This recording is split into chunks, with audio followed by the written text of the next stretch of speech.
Donc on est là pour manifester contre la fermeture d'une classe qui nous a été annoncée jeudi suite au conseil de classe des écoles. La directrice a reçu un appel comme quoi on était sur la liste des fermetures. Je suis là en tant que parent d'élève pour manifester contre la fermeture de classe qu'on a appris le 23. Pourquoi cette colère? Parce que nous ne sommes pas entendus. On a l'impression d'être délaissés, abandonnés. On ne sait pas si c'est parce qu'on est à l'extrémité du département. Il y a eu des problèmes au niveau des maîtresses qui n'ont pas été remplacées ou qui ont été remplacées que moyennement. Des vacataires qui sont venus faire l'école et qui ont passé des films aux enfants. On a fait des courriers, les parents d'élèves ont fait des courriers à l'inspection. À aujourd'hui, nous n'avons pas de retour. Et tout ceci dans le mois de janvier. C'est la première année qu'on est en sous-effectif. Donc on trouve ça un peu injuste. On aurait préféré être en surveillance que directement la fermeture. On n'est pas écoutés. Les gens qui prennent des décisions sont même pas au courant qu'il manque très peu d'élèves pour supprimer une classe. Il y a une classe qui va faire maternelle CP et une autre classe qui va faire CE1, CE2, CM1 et CM2. Ce qui fait quand même beaucoup pour les maîtresses et pour les enfants, bien sûr. La fermeture de la classe, sans prévenir, sans rien. C'est la première fois qu'on est en dessous des seuils et pas de sommation, clac, on ferme Blel. J'habite dans le Cantal, moi. Je suis pas en Haute-Loire. Mais par contre, mon fils, il vient à l'école en Haute-Loire. Tout simplement parce que c'est l'école la plus proche de notre domicile.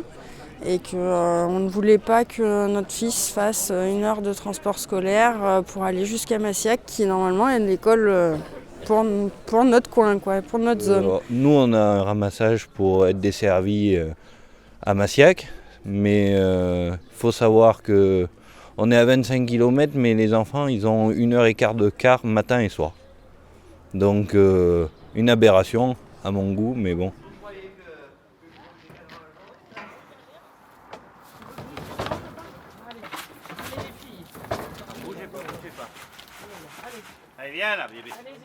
Qu'est-ce qui va se passer spécifiquement aujourd'hui ? Alors aujourd'hui, on a mis les petits moutons. C'est le nombre d'élèves qui nous manque pour que la classe reste ouverte.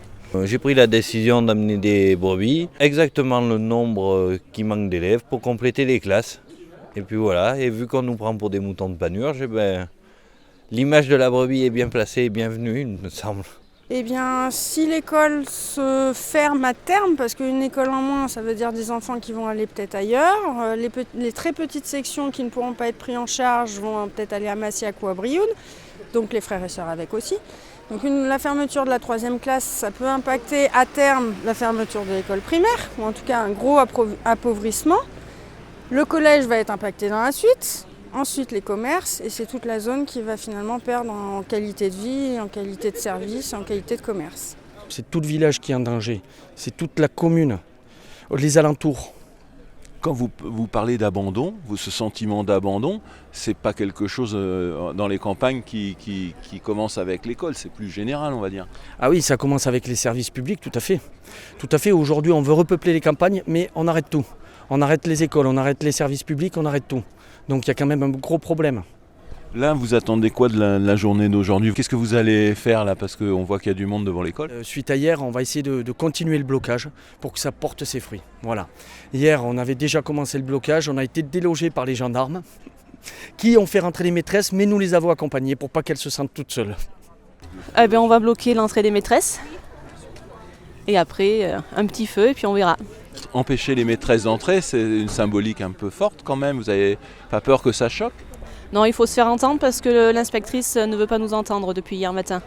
Alors nos revendications, c'est de garder notre classe, notre 3e classe. Et donc du coup, on bloque l'accès aux maîtresses parce que nous, ce qu'on demande déjà aujourd'hui, c'est d'être reçus par l'inspection académique et on n'a aucun retour. On demande une audience, on n'a pas de retour. On ne sait pas pourquoi on n'a pas de retour, parce qu'on est à l'extrémité du département, qu'on n'est pas au puits et qu'on compte moins que les autres. Alors nous en plus on est vraiment 3 frontières, on est à la limite du Cantal, de la Haute-Loire et du Puy-de-Dôme. Et c'est vrai que cette petite zone-là, elle est complètement dépeuplée, que ce soit par les écoles, par les commerces du coup.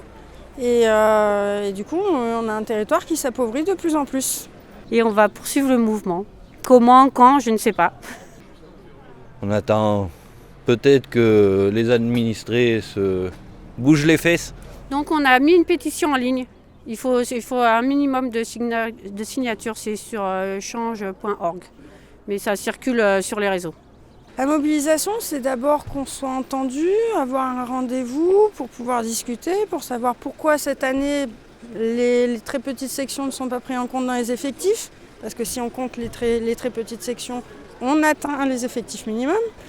Donc voilà, avoir des réponses un petit peu. Pourquoi est-ce que nous, c'est la première année qu'on est en sous-effectif et pas de beaucoup en plus, et au lieu d'être en surveillance, on nous annonce une fermeture de classe.